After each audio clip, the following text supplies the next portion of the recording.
Hi, Salam, and welcome to LeaderShift Path of Becoming. This is a place where I share the kind of inner journey I usually hold space for. The doubts, the shifts, the quiet decisions. I'm not here as an expert, but as a soul shifting in its own leadership journey. So sit down, relax, and enjoy the listening.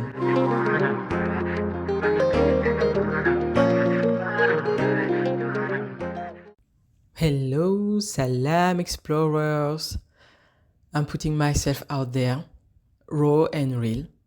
This is the first episode of my series that is called LeaderShift Path of Becoming. I wear many hats. I'm a mom, I'm a leader, I'm a coach, and now I'm slowly transitioning into solopreneurship alongside with my current role. I recently launched my side business, which is called LeaderShift Explorer, but I can share more about this in another episode. Today, I want to tell you what's been happening inside me. So this week, it's June 30 today, and for the past 2 weeks, I've felt this mental fog. I felt a heavy mix of too many to-dos and a deep guilt that I should be doing more, conflicting with the fact that I feel I need to rest. I felt stretched. I'm multitasking, so I felt stretched. And I felt also that I was falling apart.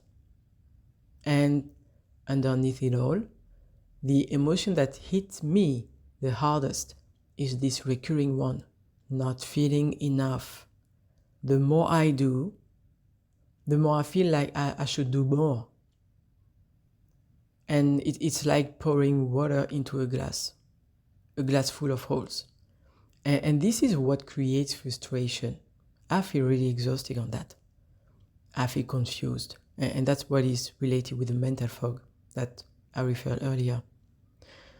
Yeah. Last week, something beautiful happened. Someone met me for the first time and she told me, "Oh, you're shining, you're like the sun." And my first thought was, but I didn't do anything. I hadn't performed. I hadn't completed any task or not checking any box. So why she's seeing me like someone radiant? And that's really at that moment that I realized something deep. I have tied my values to what I do. If I was not doing, then I felt like I was not enough. This was the initial source of my bigger inner conflict. The fact that I'm conflicting between doing to exist or existing by simply being. It's like I could only recognize my presence, my worth through visible actions. I have to prove that I'm existing through merit, through what I do. But that was, let's say, one of my aha moments, that at the end of the day, when we talk about presence, I'm talking a lot about leadership as a vibration, as a presence. And presence, vibration doesn't need to be earned. It is, simply. So for me, it was already my first aha moment of these last weeks. And then this morning, I felt that finally I would listen to my body and I will reset myself. I will reset my mind. So I set an intention very clearly while I was praying. So I was anchoring to my source of spirituality, which is Allah Azawajal. And I requested, Ya Allah, I want to accept myself as I am. And surprisingly, actually, not really surprisingly, that's always what I say. At the end, any intention that I put into Allah, it's always answered. And surprisingly, very, very fast. Faster than FedEx. That's always what I say. So I got my answer, actually. When during a group coaching, I shared my struggle that I did not really know how to define one of my offers. And the coach said something that went straight to my chest. She said, "C'est parce que tu ne veux pas assumer." So it's because you don't want to take ownership. Wow. Well, this one hit hard. Because it's true, actually, it's true. That's what I understood in that moment. Part of me was avoiding full responsibility because at the end of the day, not making a real decision. It's a decision, yes, but it prevents me of making my business real. Because at the end, I'm still hesitating, but I'm not deciding anything. So now why I'm stepping myself into the way of making it real?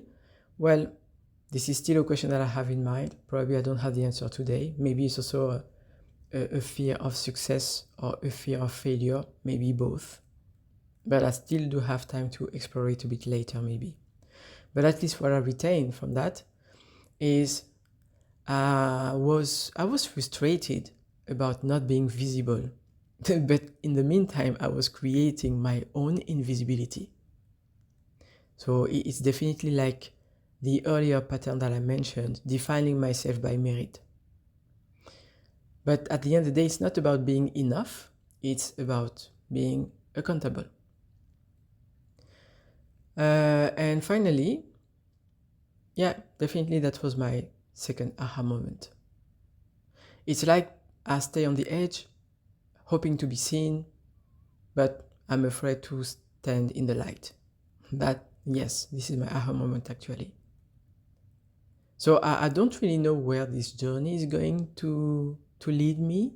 I don't have all the answers yet, but I just know one thing. Going through this inner conflict, that's what marked the start of this series, LeaderShift series, that now I want to document and I want to make it public because I'm sure that I'm not the only one going through this different state of mind and vibration. So this is the beginning, yes, this is a raw episode, but at least this is also the impulse that I needed to start. I just want to stop hiding behind ideas and plans, so I'm just documenting my transition.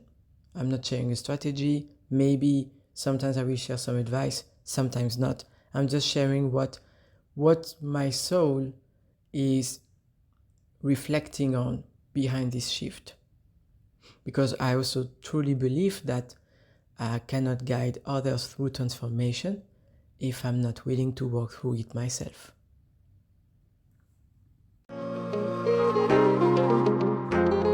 Alhamdulillah. If something in this resonated with you, you're not alone. Let's choose wholeness, truth over image.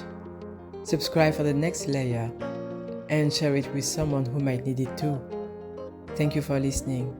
See you in the next episode.